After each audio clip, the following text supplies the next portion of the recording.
தங்கம் வாங்கி தருவதாக 32 லட்சம் ரூபாய் மோசடி செய்த வழக்கில் ஐதராபாத்தைச் சேர்ந்த பிரபல கோல்மேன் சுரேஷ்குமார் போலீசாரால் கைது செய்யப்பட்டார்.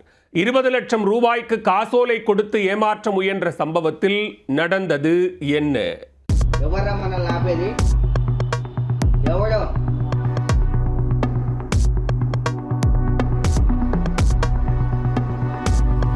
கழுத்து நிறைய கிலோ கணக்கில் தங்கச் சங்கிலிகள், 10 விரல்களும் வெளியே தெரியாதவாறு பளபளக்க வைத்த மோதிரங்கள், 2 கைகளுக்கும் பிரேஸ்லெட்டுகள் என நடமாடும் நகைக்கடை என பார்க்கப்பட்ட நபர்தான் ஹைதராபாத்தைச் சேர்ந்த கோல்டுமேன் சுரேஷ்குமார்.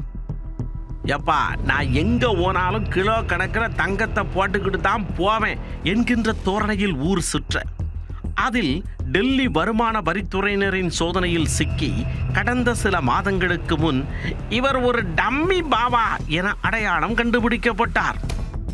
சுரேஷ் வைத்திருக்கும் நகைகளுக்கு ரெக்கார்டு இருக்கா என விசாரித்த போது அவற்றிற்கு உரிய ஆவணங்கள் இல்லை என அவர் கூறியதால் அந்நகைகளை மொத்தமாக பறிமுதல் செய்து ஆய்வு செய்ய இறுதியில் அது செம்புத்தகடு மீது தங்கமுலாம் பூசப்பட்ட போலி நகை என அம்பலமானது. அவற்றை கூட்டி கடித்து பார்த்ததில் மொத்த மதிப்பு 3 லட்சத்துக்கு மேல் தாண்டாது. ஏயா, விளம்பரத்துக்கு இப்படி ஒரு விசித்திர மோசடியா என வருமான வரித்துறையினரே ஷாக்காகிவிட்டனர். இறுதியில் கட்ட பஞ்சாயத்து செய்து பிழைப்பு நடத்தி 20,000 ரூபாய் வாடகை வீட்டில் சுரேஷ்குமார் தங்கியிருப்பது தெரிய வந்தது. இப்படி வெளி உலகத்திற்குத்தான் மிகப்பெரிய கோல்டுமேனாக பந்தா காட்டி வந்தவர் தற்பொழுது மேலும் ஒரு மோசடி வழக்கில் சிக்கி கேஸ் எடுத்துள்ளார். குறைந்த விலைக்கு வெளிநாட்டில் இருந்து தங்கத்தை வாங்கி தருகிறேன் என்று பலரிடமும் 32 லட்சம் ரூபாய் வரை வசூல் செய்துள்ளார்.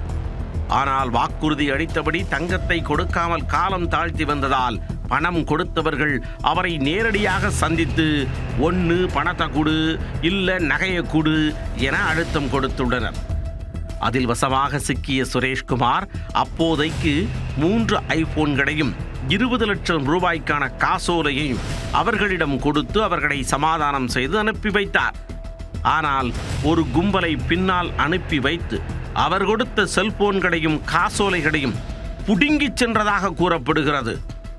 இதனால் பாதிக்கப்பட்டவர்கள் காவல் நிலையத்தில் புகாரளிக்க சுரேஷ்குமாரை நேரில் வரவழைத்து விசாரித்துள்ளனர். அதில் நகை மோசடி உறுதியானதால் அவர் மீது தற்பொழுது வழக்கு பதிந்திருப்பதாக கூறப்படுகிறது.